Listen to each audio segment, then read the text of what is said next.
오늘도 즐거이 카페 문을 열고 찾아온 누군가를 기다리며 차를 끓이고 과일도 조금 준비해 놓았다. 오늘도 설레이기는 어제와 마찬가지지만 기쁜 마음이다. 대낮인데도 실내는 어둡다. 촛불을 켜놓으니 공간이 환해지며 따스하다. 늦은 오후 제이님이 다녀갔다. 33년 전 단절된 한 도시에서 고립의 실체를 맛보았다고도 얘기하던 그는 20년 전 그날 다가와서 사람들이 살면서 짓는 가장 큰 죄악은 서로에게 고립을 주는 일인지도 모른다고 했었다. 제이님께 작은 컵받침을 선물해 드렸다.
상무대 법정안 피의자 대기실. 매주 그곳에 찾아가 꽃병에 꽃을 바꿔놓은 지도 11년이 흘렀다. 오랫동안 기억에서 지웠던 효소님과 함께 오신 영철님을 만났다. 사람은 죽지 않는다는 말과 함께 영혼과 심신으로 구분된 우리의 실체를 얘기해 주셨던 영철님. 33년이 흘러 눈물처럼 변해버린 이곳에서 옛 시간 그대로의 공간 안에 지움 없이 다시 놓인 카페를 찾아 얘기 나눠주시는 님들.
꽃이 피고 새가 우는 그런 장하나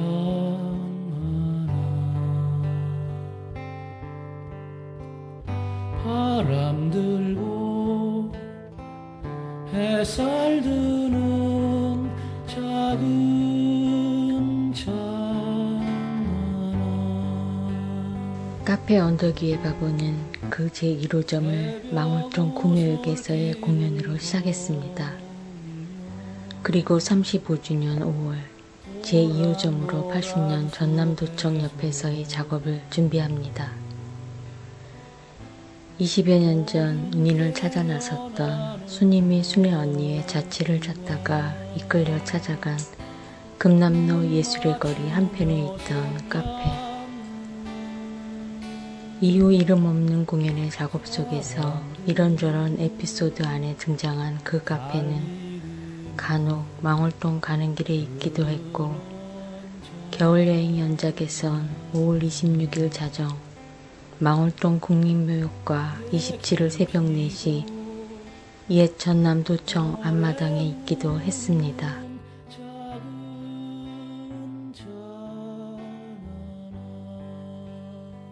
카페 주인은 언덕 위에 바보처럼 살고 있었고, 바람의 입구에서 만난 노인처럼 혹은 산타를 찾아가는 이가 마지막 다다랐던 마을의 카페처럼 시공간의 자유로움으로 그리운 사람에게 나타나고 사라지던 꿈을 찍는 사진관 같았습니다.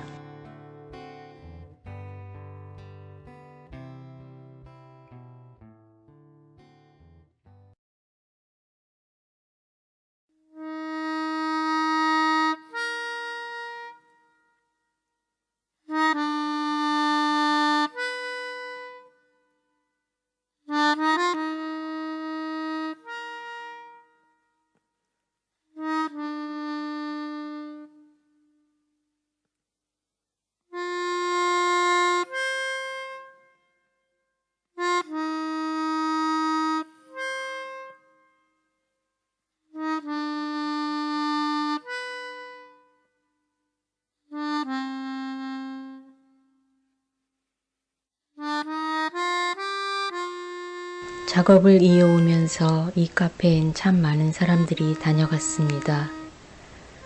그리고 나그네에게 들려주던 주인의 얘기 속엔 수백 년의 시차를 두고 이승에서 만났던 그리운 사람들이 시간을 초월해서 다가와 차 한 잔을 마시며 담소하고 놓여진 메모지에 글을 적어주고 가거나 편지를 남겨주기도 했습니다.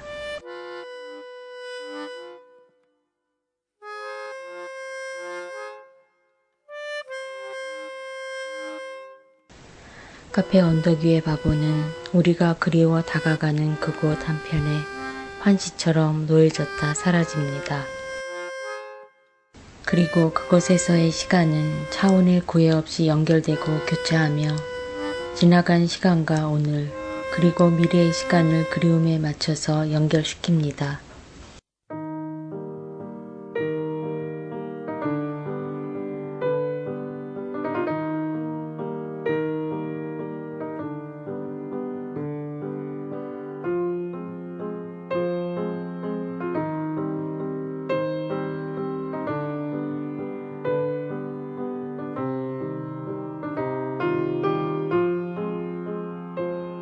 옅은 분홍빛 장미가 피어난 작은 화분 하나 들고 찾아간 망월동 구묘역과 국립공원 묘지를 잇는 카페길은 실록의 작은 숲을 이루고 있었고, 5월을 맞아 벗들이 다녀간 넋들의 가슴마다 모란이 새겨져 피어 있었습니다.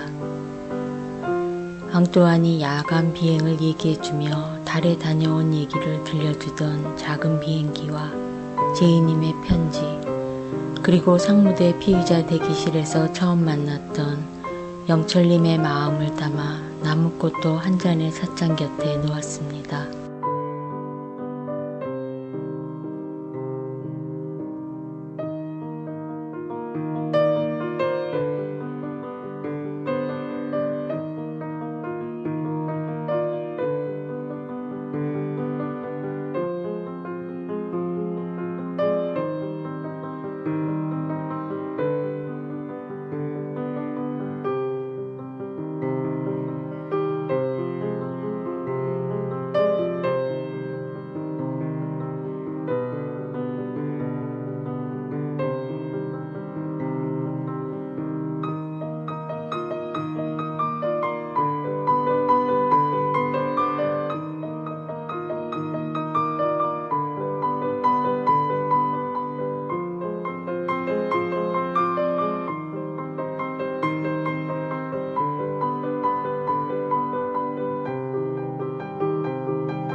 이제 다시 5월, 어느 시간 빛거울에선 올해도 하늘이 열립니다.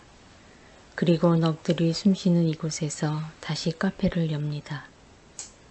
80년 전남도청이 있던 그 자리에 그리운 사람들과의 만남 그리며 삶의 번거로운 일상을 이유로 잊었던 가장 아름다웠던 누군가의 시간을 만나고 그의 얘기를 듣고 나누기 위해 그리고 언젠가 이승에서 함께했던 이제는 망각이 그를 놓쳐버린 그 모습들을 그 없이 다시 만나려 꿈을 찍는 사진관처럼 산타 카페처럼 언덕 위의 바보가 기다리는 카페가 다시 열립니다.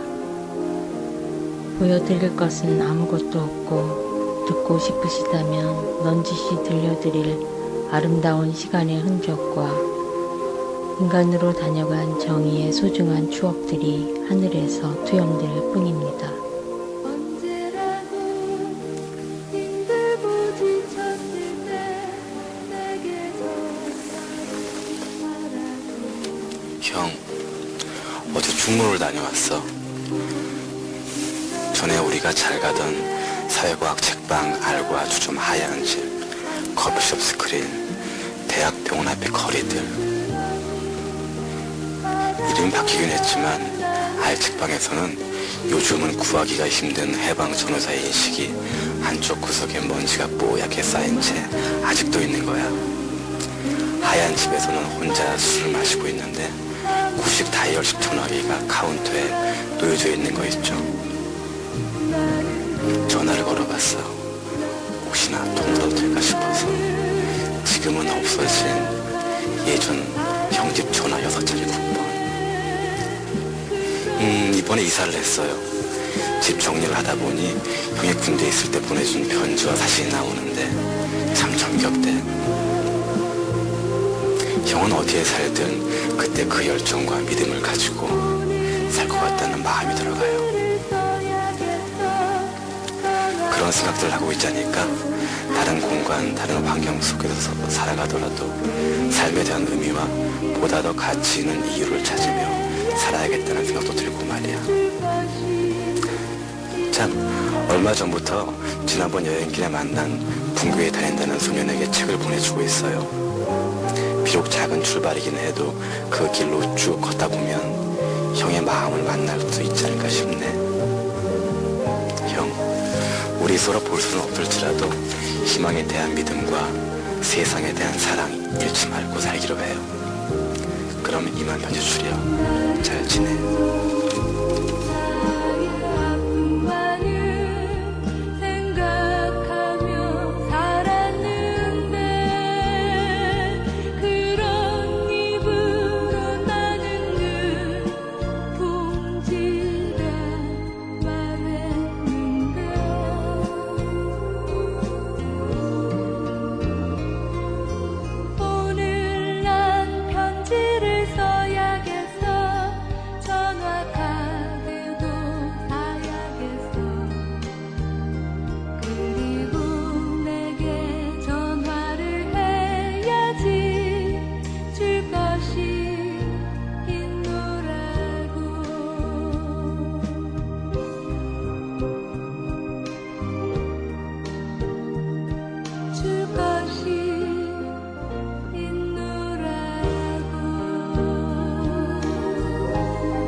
카페 언덕 위의 바보는 그리워서 그곳에 세워보는 작은 만남의 시공간입니다.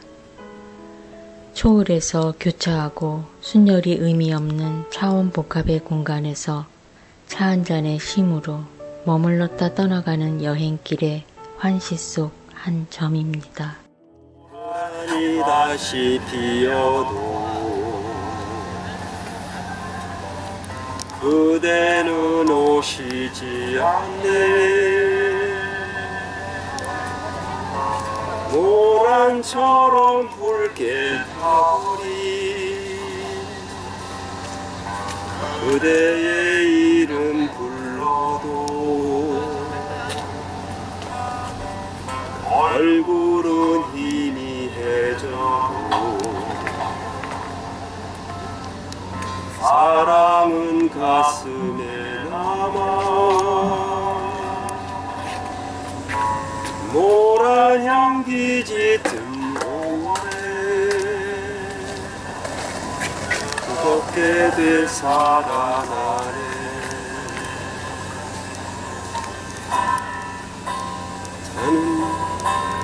타는 가슴 속에서 노란 손수건 꺼내 알아놓아도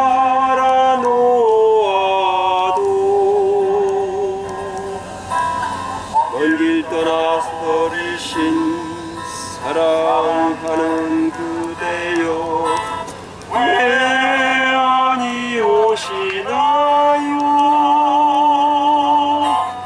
왜 아니 오시나요? 왜 아니 오시나요? 아 그대여.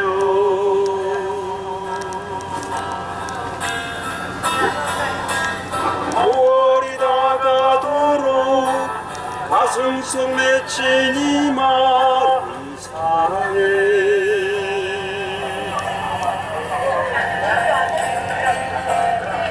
노랑이 다시 피어도 노랑이 다시 피어도 사내들의 봄이 오고 누가 와서 물었네 지나가는 말로 그는 지금 어디에 있느냐고.